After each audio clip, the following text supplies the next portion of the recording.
Yes, Bwana Yesu asifiwe. Praise God everyone.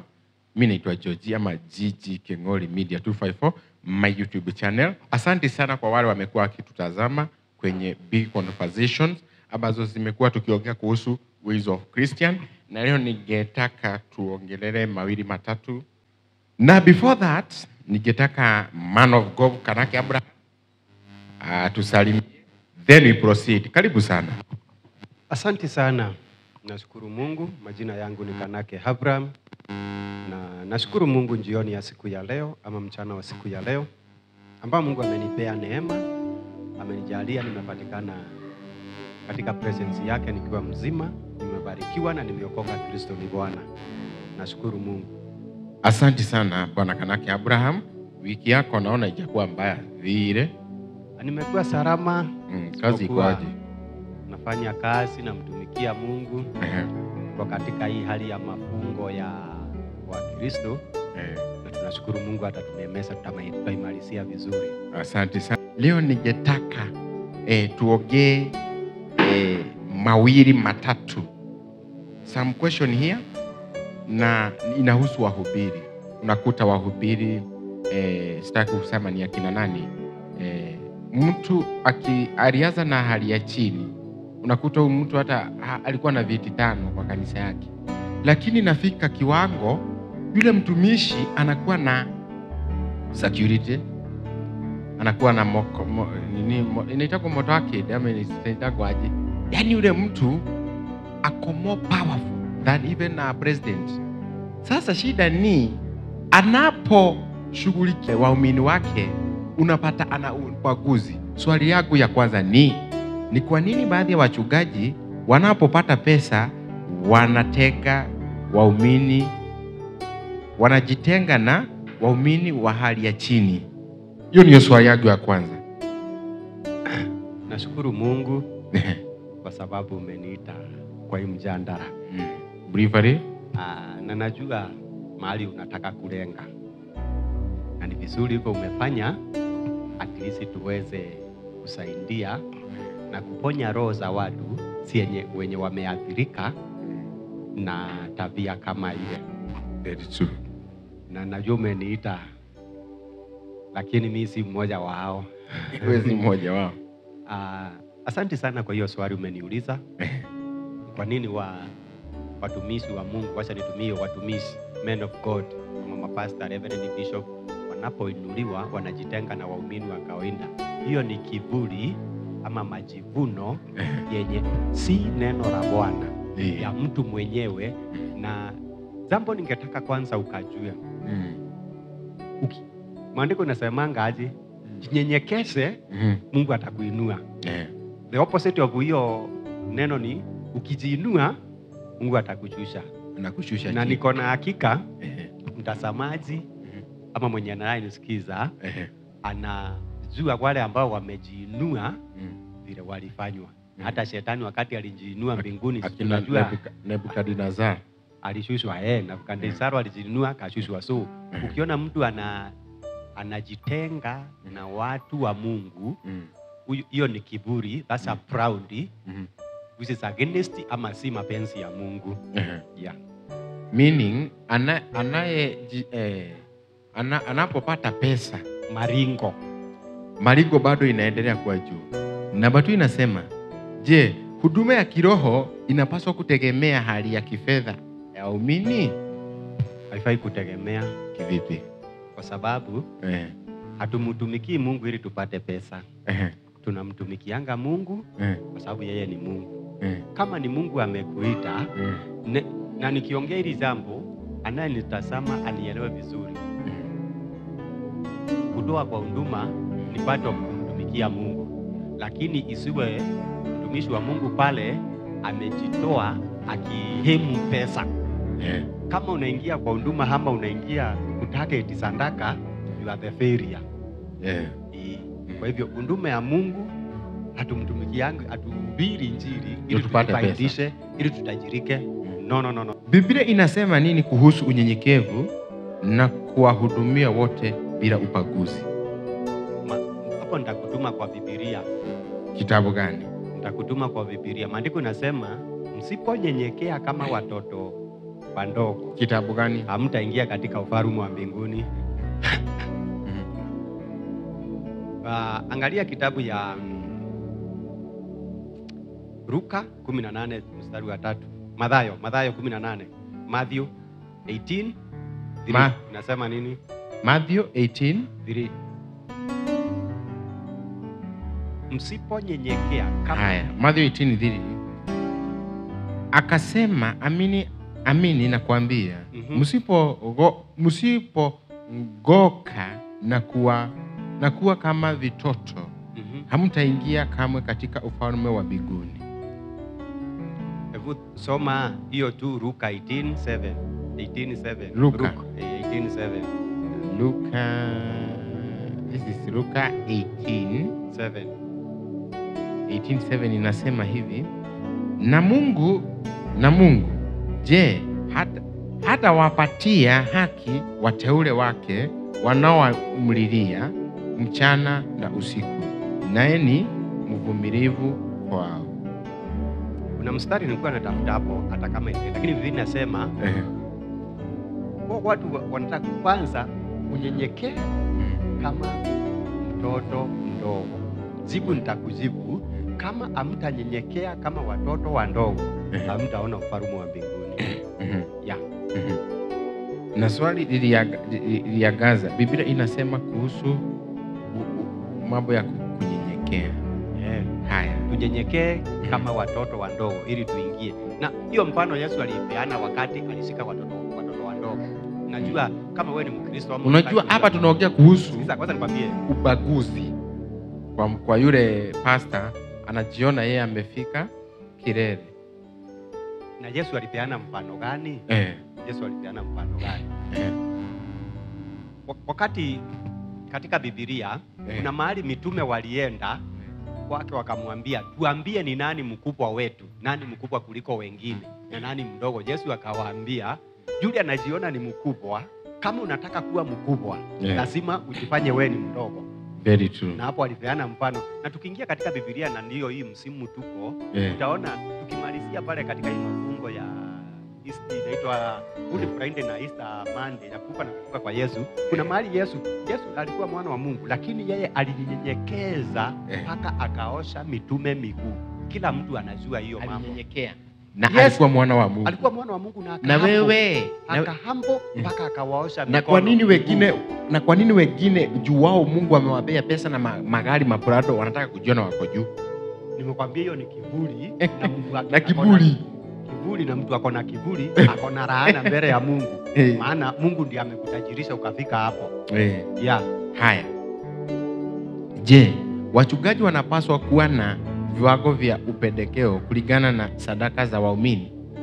Ati juu mimi nilitoa shilingi 50 kwa fungu la 10, nikipata shida pastor hawezi kuja kunitembelea. Haya, unakuta tuongee sasa individual. Kuna kijiji, tuseme kuna mshirika anakaa kijiji kama ya Ruben ama Jenga, si ndio? Na kuna mshirika anakaa Ruda. Sasa huyu wa Ruben anatoa fugura, matoleo yake iko sawa, anatoa fugura 10, anatoa sadaka, kila kitu anatoa.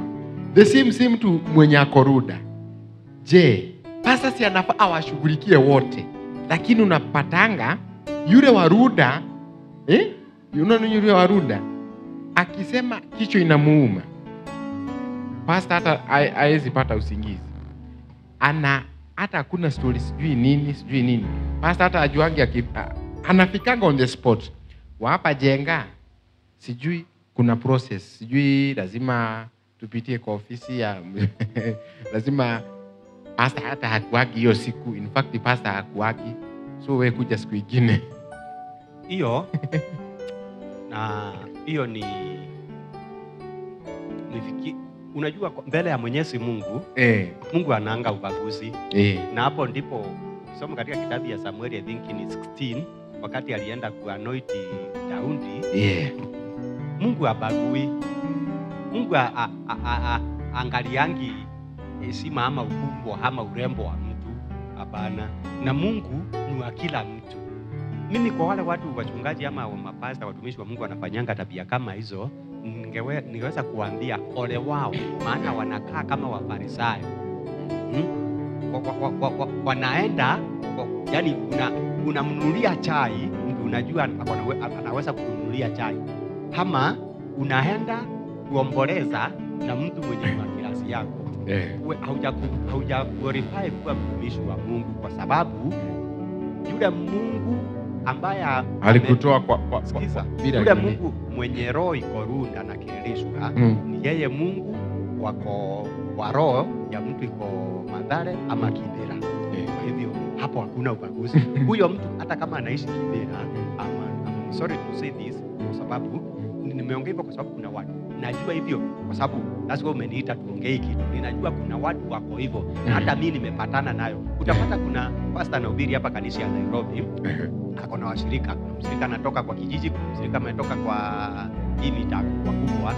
Huyo mshirika akihitaji huduma, pastor atamtumia mzee wa kanisa ama deacon. Hawezi enda pale, which is not good.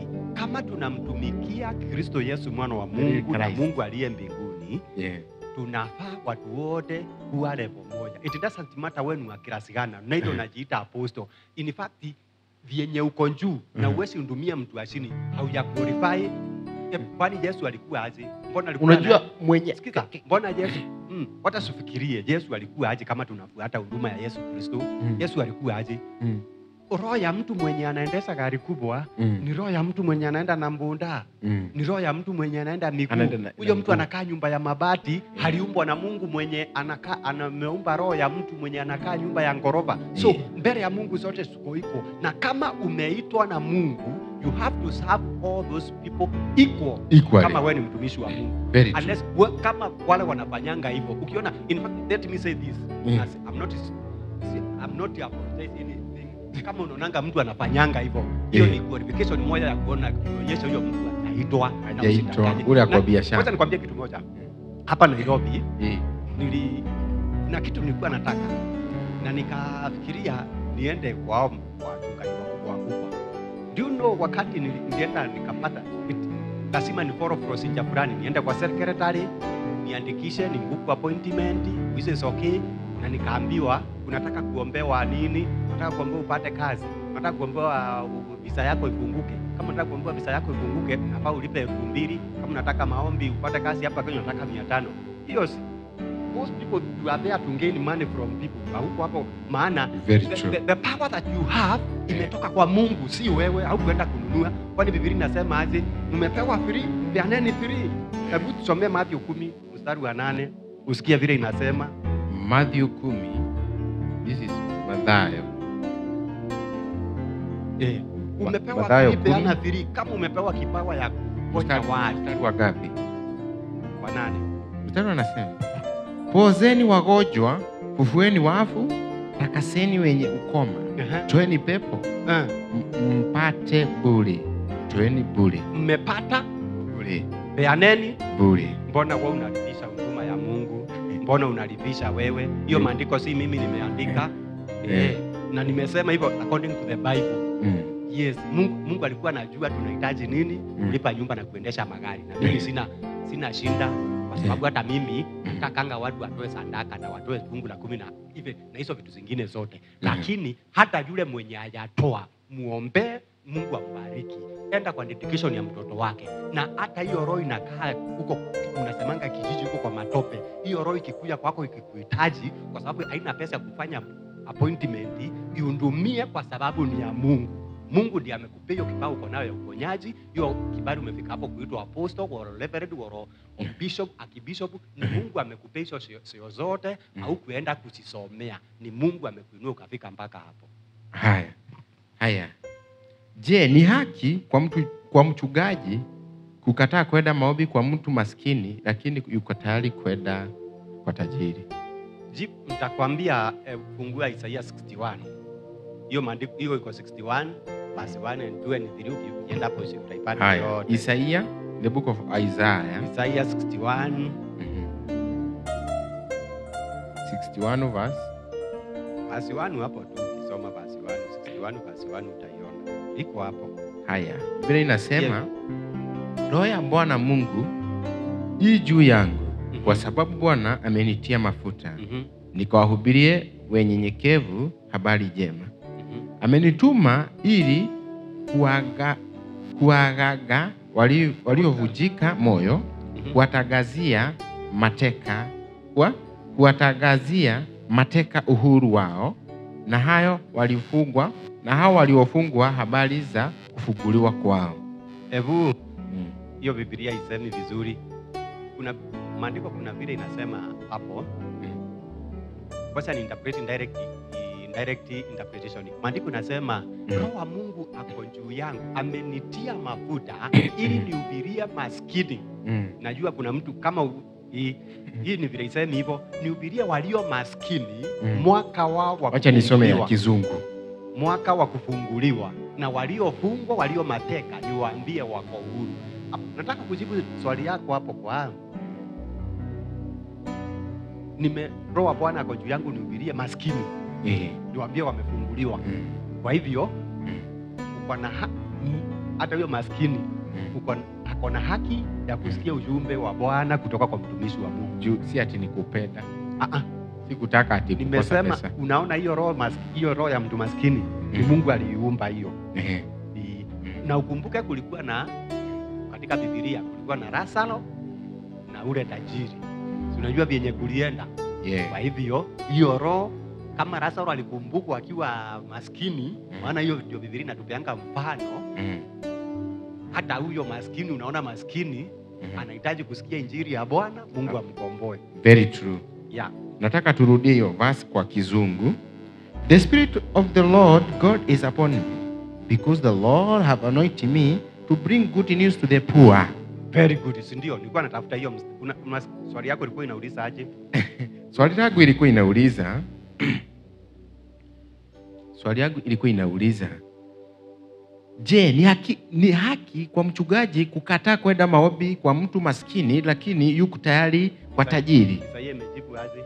Isaia nayo nikajibu, the Spirit of God is upon me, because the Lord have anointed me to bring the good news to the poor. Kama Roho wa Mungu ako juu yako, amekutia mafuta, hubiria maskini. Kwa hivyo huna kisingizio. Hata huyo maskini unafaa umhubiria. Very true. Haya. Huduma ya kiroho inapaswa kuwa biashara au utumishi wa kweli. Nilianzia na kukuambia, na mimi si a man of God.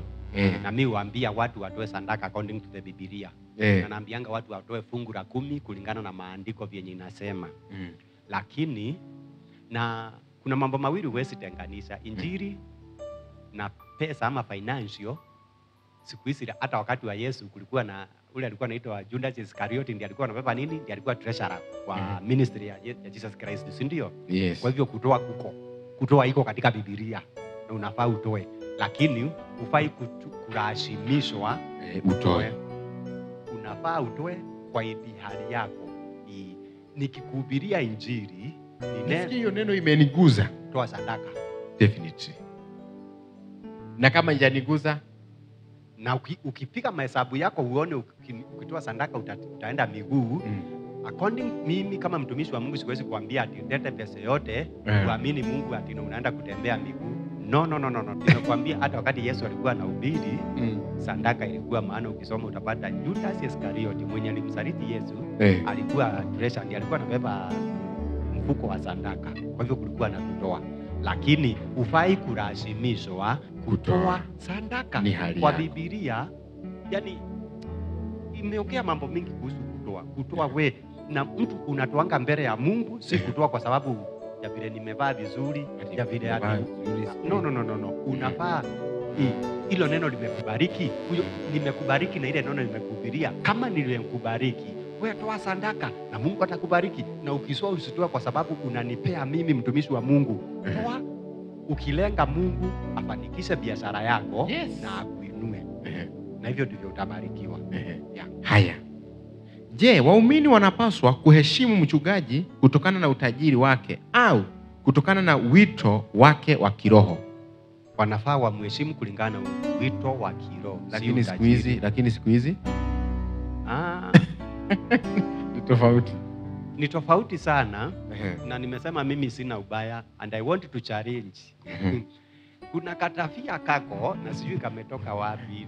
So iko but mimi kulingana vile nimeenda Biblia yote na hakuna mahali nilipata Yesu akiwa na bodyguard. Sijapata. Very true. Sijapata. Yesu kitu alikuwa na bodyguard, alikuwa na waumini. Iko hapa ndio hii. Na kama mtazamaji anaweza sema Yesu alikuwa na bodyguard na magari ama atuandikie hapo ama atuandikie ama atupigie aseme kwa hii Biblia hii ya Mungu hakuna mahali Yesu alikuwa na bodyguard. Hakuna. Unajua Kenya kinafanya si ati yako na magari. Kuna gaidi anaweza toka huko akuje kupiga pasta. Gaidi anafurahigi pasta wakati anahubiri, at least ya muombe aache wizi. So ni vigumu sana upate ati mgaidi ama muraiti aende kupiga pasta. Ile kitu inafanya pasta akuwe na bodyguard ni ile pesa ako nayo. Sasa kama Mungu amekujalia kupata hiyo pesa na amekupea uhai, mbona sikuwekee ulinzi? Mbona sikulinde? Analinde hiyo pesa yake. Mbona sikulinde? Pesa na uzima na afya ni gani kubwa? Compared ni kitu gani muhimu? Kama Mungu amekupea afya nzuri, amekuepusha na magonjwa, amekuepusha na maradhi, amekulinda na accident, anaweza shindwa kukulinda kweli, kulinda mali hiyo ulio nayo? Just that hatuwezi karibia watu unawekewa bodyguard. Na mimi mnielewe vizuri, but nimekwambia according to the Bible, Yesu alikuwa anaingia chochoro tote na akafanya na kwanza si kuona bodyguard. Alikuwa anaenda mpaka kwa maadui zake na hawakumguza na hakuwa na Yesu alikuwa anahubiria congregation. Watu 1 million wako mahali wameketi. Na in fact na walikuwa anaudhika sana, maana alikuwa anahubiri jambo ambalo si mapenzi yao. So walikuwa anaudhika sana na wanakasirika sana. Masadukayo na Mafarisayo walikuwa anaudhika sana, lakini hakuna mahali nimeona bodyguard. Kuna watu wana confusing sana, wanasemanga mitume 12 walikuwa bodyguard zake. No. Walikuwa wanasaidiana injili. Na ukisoma katika kitabu ya Luka utaona aliwatuma waende wakahubiri injili. Akabaki peke yake. Hata wakati alipatana na yule mama Msamaria katika pale kisimani, hakuwa na mtu, alikuwa peke yake, alikuwa solo.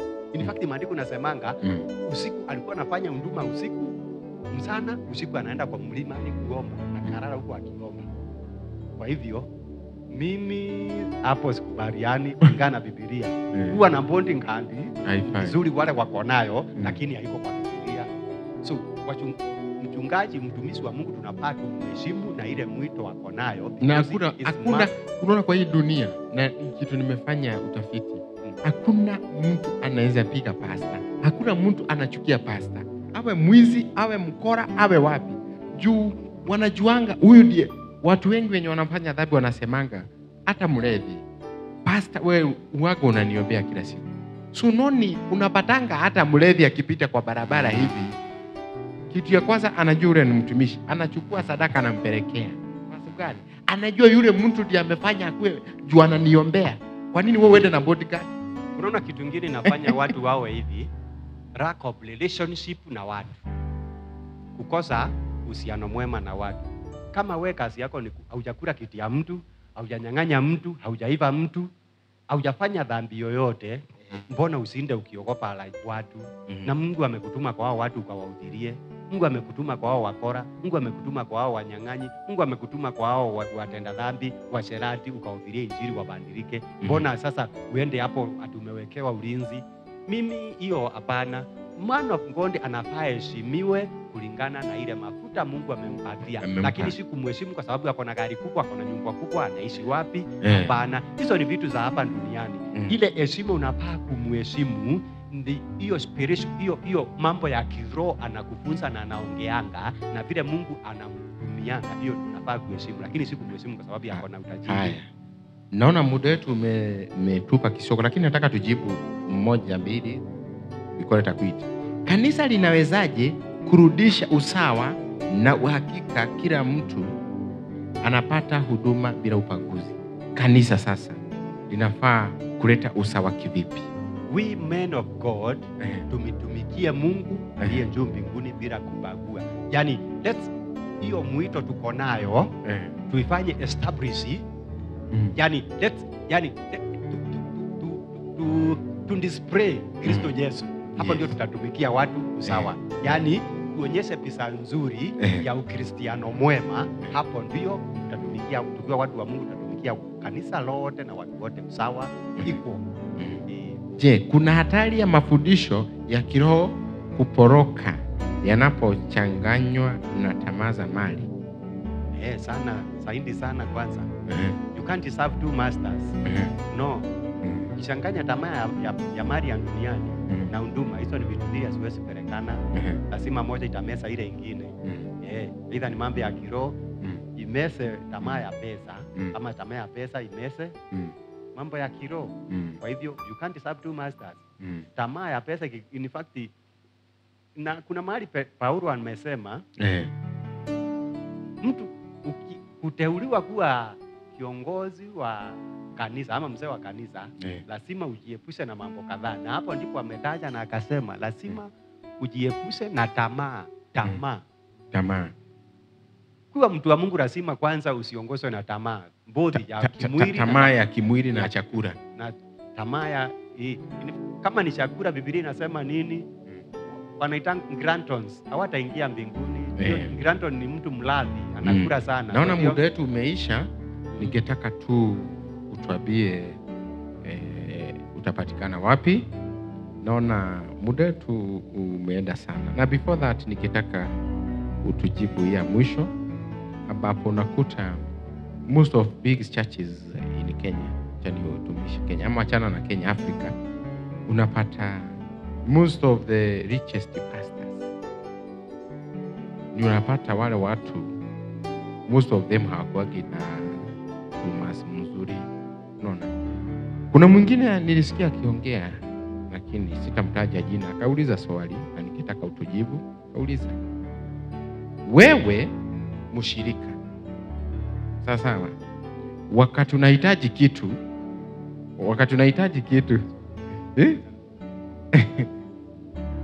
sasa tumalize. Mbarikiwe katika jina la Yesu Kristo. Majina yangu ni Kanake Abraham.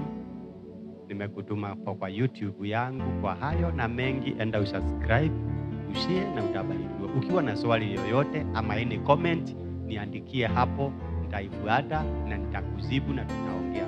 Mitandao ya kijamii niko yote, utanipata zote, utanipata na Mungu atakubariki. Niko pale Gloria Outreach Imara Daima, ninahubiri pale na tunamtumikia Mungu.